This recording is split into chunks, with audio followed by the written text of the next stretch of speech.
Hi there. My thing just died. I hate when that happens. Yeah.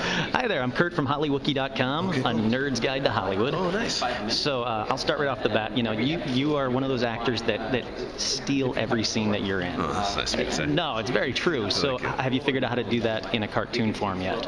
I just shout a lot. That's how I steal. Yeah, anyway, it was just shout. Ah. Yeah. No, you're in an elevator. I'm shouting in the elevator. It's important. It's essential to my character. You know, you're just at the service of the writer, and if the writer writes a great part, then you have. Oh, that's not true, man. I've seen you take like just a kernel of nothing and just make it brilliant. So sweet of you to say. No, man, it's very true. I feel like I'm in the service of the writer, though. I really do. I've been very lucky to have some really fun parts in my career, and I mean, nobody steals from Ryan Stiles, Really? Yeah. I would beg to differ. I mean, I've met him as well, but man, you hold your own. Oh, well, thank you. Yeah, I was very lucky to be partnered with him for so long. He's just an incredibly talented. Well, yeah, you have to learn from the. I mean, you must have learned something from the best. I learned a lot. Oh, yeah. He's a genius. He really is the real deal. See, that's a bold statement, and it's not on the internet now, so it has to be true. Anything that's on the internet is true. If it's on the internet, it's true. Yeah, exactly. That's the rule. That's what I've learned. So, what did you think when they said, "Hey, we want to do the cartoon version of Napoleon Dynamite"? I was actually really excited about it. I was excited to revisit the character. I thought it would actually be a really hip project. And then, Mike Scully is a very old friend of mine. He and his wife, Julie. And so, what a great showrunner to have partnered with Jared and Jerusha, because he's got such great experience doing The Simpsons and a number of other shows. And, he's just a good guy. And so I knew that it would be a well-run show, rather than just getting either somebody who's less experienced or some hack. They got somebody really good. Yeah. Were you surprised that they didn't just take the money and run and do a quick sequel, just do a quick turnaround, or you think they? I wasn't surprised by that, actually. Really? Yeah, because I don't think that it would have succeeded. Oh, I agree. I completely agree. And I think that Jared and Jerusha are smart enough to realize that couldn't really. I don't think you could continue those characters anywhere. I think it really was a finite time. I mean, it's so incredibly distinctive and original.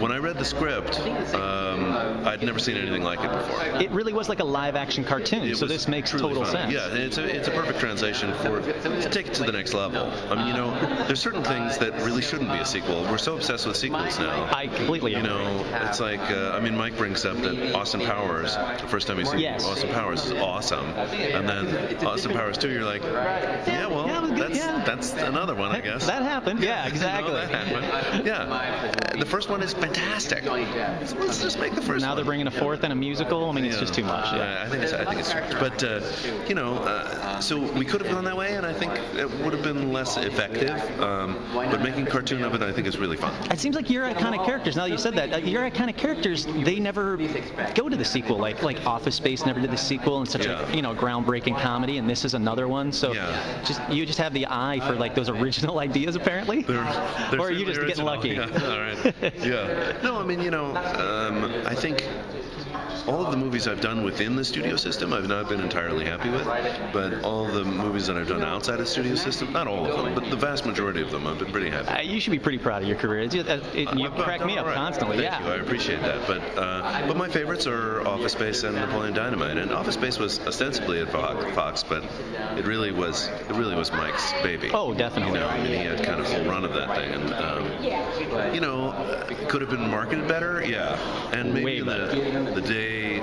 It's like this movie, for example, marketed incredibly well. Took advantage of the internet, really. Oh, yeah. I mean, of course, we didn't really have it during Office Space as a real effective marketing tool at that point. People hadn't really been able to hone it in a way where they could. Those word of mouth movies were 10 years later, they're still amazing. Says something, but it could have been so much more had they done it correctly at the beginning. I went to the opening weekend of Office Space, and there was nobody there. I missed the premiere because we were shooting the Drew Carey show that night, and I just couldn't go. And it was a drag. Oh my God! When I went the opening weekend, I mean, my wife and I went.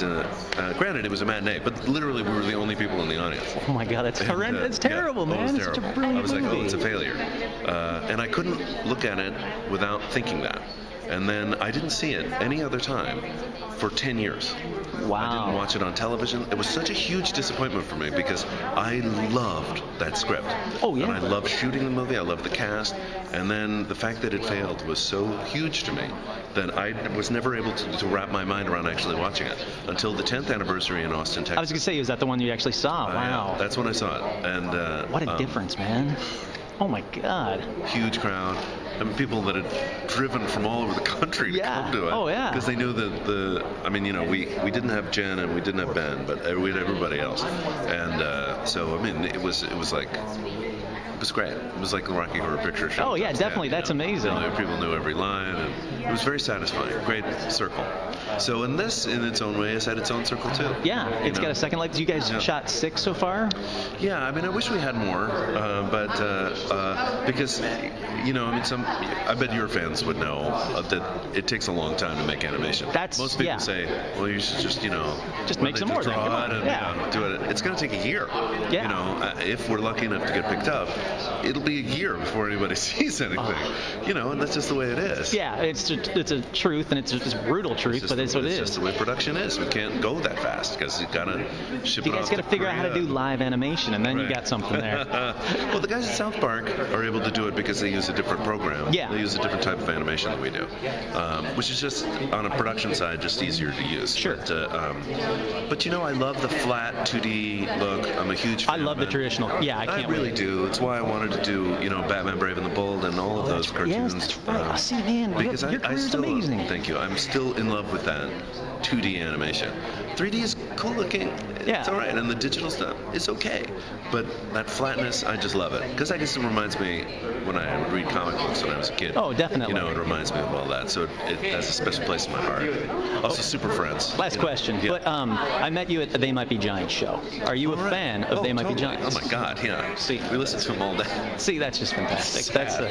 No, we're total They Might Be Giants geeks. That's awesome. That's what I would love to. That's what I'd love to hear. Because so when I tell people that I met you there, they were like, "Well, he must have been just like walking by." I was like, "No, he was at there. I swear he was there." It was really my wife that turned me on to it. Really? Not me. Yeah. No, she definitely has like the geekier end of our relationship, but I totally dig the dudes. They're really great. Oh yeah. Yeah. I mean, the Lincoln show that's coming up, the 30th anniversary, or the 20th anniversary at Royce Hall is going to be the show. So I highly recommend it. Are they doing a kid show too? Yeah, kid show in the morning, adult show at the afternoon. When is this? 28th of this month. Yep. Royce Hall. I have to go to Santa Barbara. I have a movie that's opening at the Santa Barbara Film Festival. You actors, come on, man. That's a trick. I'm really disappointed. I'm sorry. I was going to be like, yeah, I could talk to somein about it, but I just brought you down. I'm sorry, man. That's what I'm here for. Screw the red carpet. I just ruined it. I'm out. Now I'm going to have to go kill a hobo. I hate Hollywood. Thank you so much, man. Appreciate it.